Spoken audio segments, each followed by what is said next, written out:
welcome or welcome back to my channel. My name is Lachey, and today we're going to be talking about the Last Now Next book talk, which is basically I'm going to talk about the last book that I read, the current book that I'm reading, and the next book that I intend to read.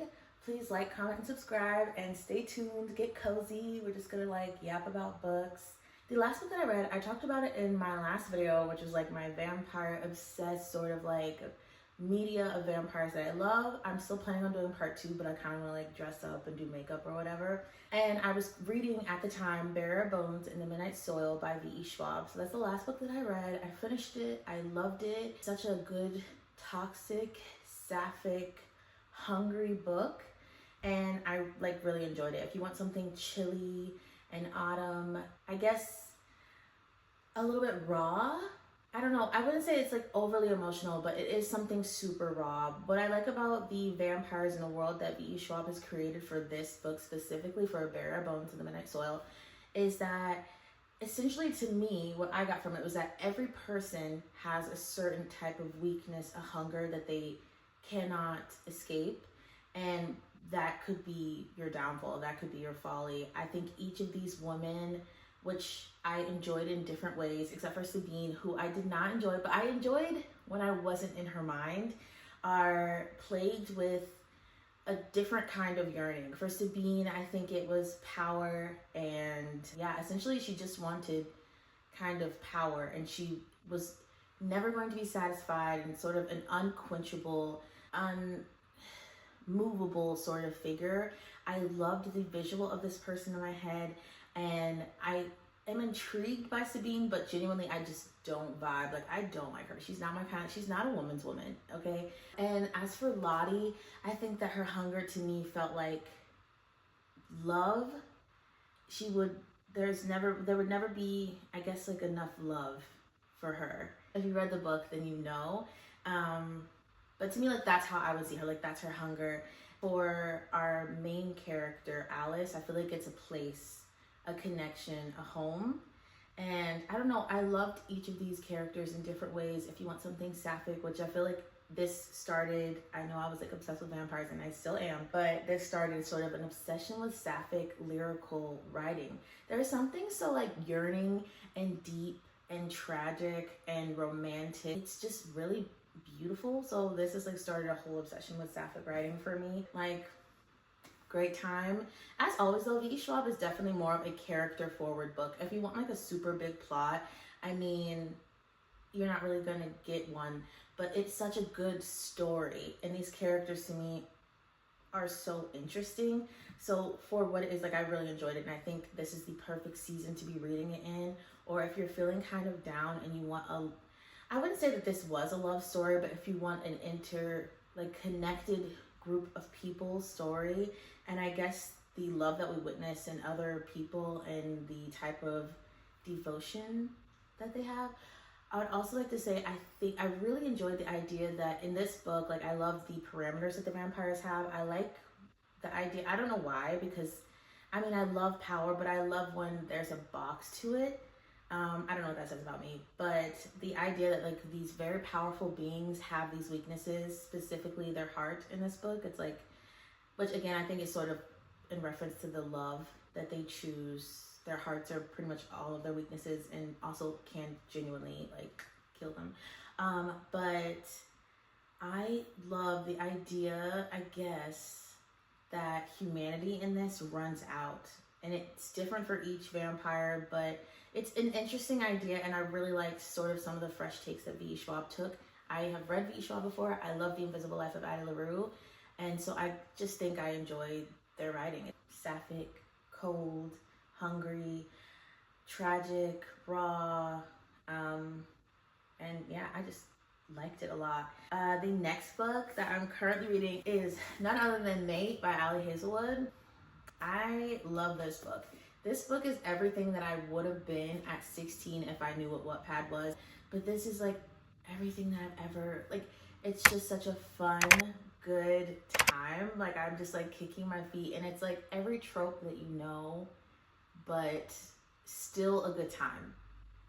Have I been shocked? It was, no, it doesn't matter. This is just a great time. Cohen, There's something about an alpha. I didn't really think I was a wolf girl, but I must be, because every day I'm like, this is the best time ever. I'm just having a great time.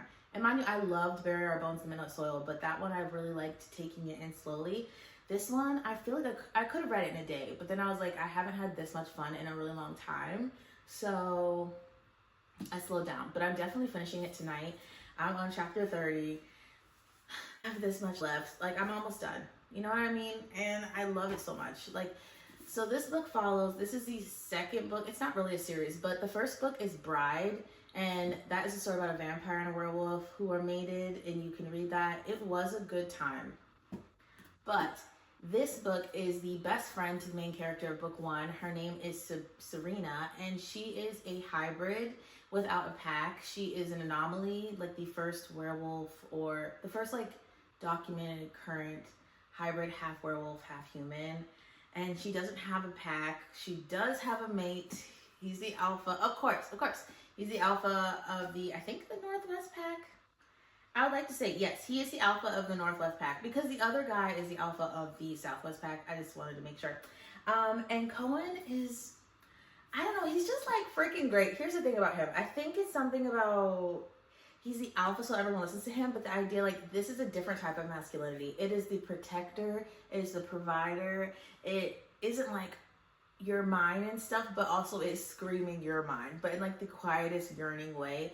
A lot of people who've read Allie's books, if you've read any of them, the FMC always is like, he hates me, he does not like me, and the male main character is thinking about what their future pets will look like, or if they're gonna have kids, what their kids will look like. They're obsessed with this woman. They would do anything for them. And in this book, it's like different, which I really appreciate, but also because she like wants him. And most of the other girls are like, he would never want me. And she's like, I want him. But it's forbidden. And yes, they're mates. But there's also like this secret danger lurking. It's still forbidden. They can't do anything. But she has to be with him. So forced proximity is happening. And it's just a really fun time. Like, I'm having a great time. I like don't want to finish it, but I do. I loved Teen Wolf when I was younger. And I really, I don't know how I didn't know. Like, I think I must be a wolf girl. I've already like looked into other wolf romance books. There's just something about it, and this is the type of alpha that I like. I don't really like the, I don't know, like they're basically like toxic guys who be growling. This man, and he does have moments like, you know, when they try to say something, or if there's a threat, then it just comes over, but it's never like, I don't know, it's never ridiculous. This is a like just a healthy, masculine, good, fun time. I love Serena. I find like she's really funny. I love being in her head. I love following this whole story. And I love Cohen. And I love everything that's happening. It's just a really good time. Like, read this. This is my current read. It's good. Do you like werewolves? If you don't, though, this is also a great way of getting into it, okay? Mind you, I have, like, I don't think I can talk about it that much on YouTube. But I used to love, like, nature videos. So there's a huge trope in werewolf romance books that I absolutely usually cannot stomach. It hasn't happened yet, but when they are going to be together later, I don't like one of the huge tropes with alphas and wolf type romances, but we'll see. I didn't mind it in Bride, and that's cool for me, but Mate, the Wonder That You Are, I feel like Allie Hazelwood has like only improved, and she stayed true, and so it's like always like just fun and delicious, and the men are healthy and care and like just solid, and the women are smart and also like so human, and like it's just a good time. Like, this is one of my favorite reads of the year, in the sense that I'm just having like genuine happy, like giddy joy, and it's great. So almost done. I'm showered, I'm moisturized, I'm about to read the rest of this before bed. And my next read is going to be one of 3 books, so we can talk about them. I'm such a huge mood reader, but right now the mood is definitely gothic, sapphic, sci-fi type vibes. Anything fantasy, all of these things will work for me. I feel like what I like right now is sort of like different realms. So it doesn't have to be fantasy as in magic, but if there are vampires or werewolves, or it excites me. If there is, I like more lyrical romance lately, but anyway, these are the 3 books that I'm considering reading next. I'm the biggest mood reader. and I'm 10% into one book. I bought another book along with this one. Oh, shout out to Maddie who gave me a gift card. That's how I got this book. I love it so much. Like, I love this book. Such a great time. Like, I'm having the best time. Anyway, and then I bought this book as well. So the first book that is on the roster for me to read is Lev Grossman, The Bright Sword. This is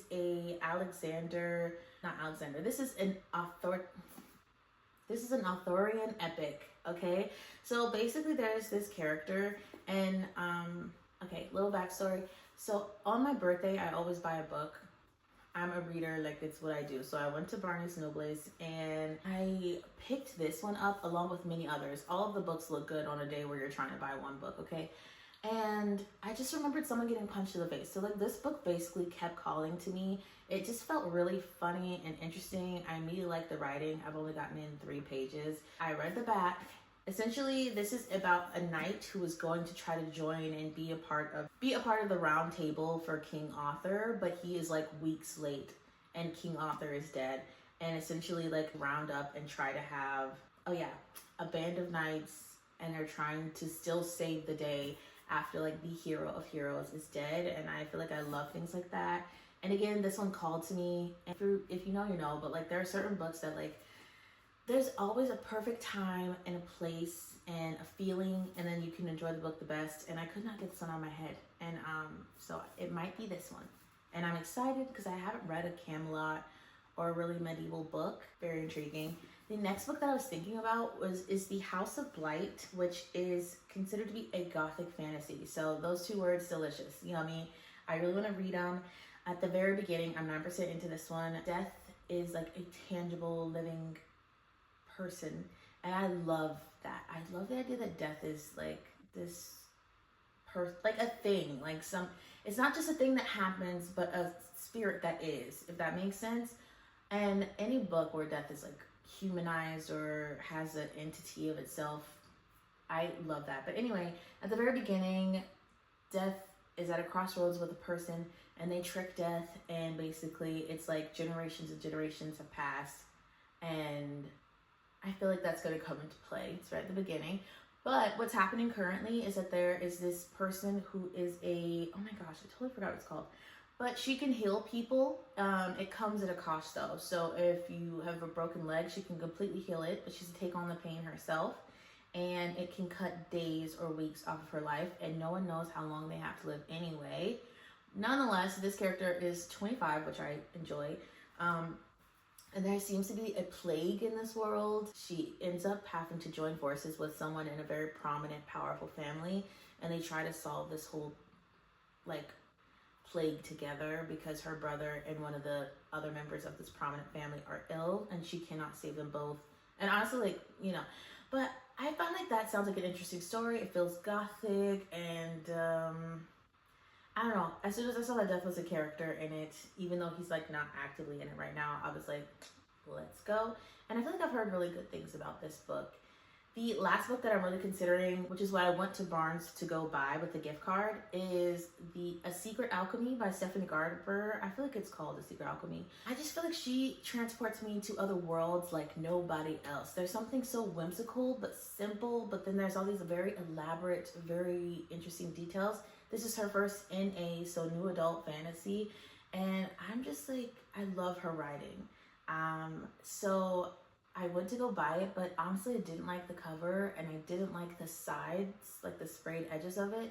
And since it's a singular book, I would just prefer the paperback, but now they come out like a year later. So I'm probably just gonna wait a year and buy that. And in the meantime, I might just buy it on Kindle. I tried to get it on Libby. There are over 50 people ahead of me, and it said several months wait. And I do feel like that feels like such a like whimsical good time. But I hope that you enjoyed this video. Wherever you are in this world, I hope you're having a wonderful day, evening, night, and life. And until the next video, I will see you next time. So, thank you. Okay, thank you for watching. I think the second time is good. I don't know if I got my excitement on this. This is one of the funnest times ever. This book right here gave me straight to the heart. Made me want to howl. It's a great time.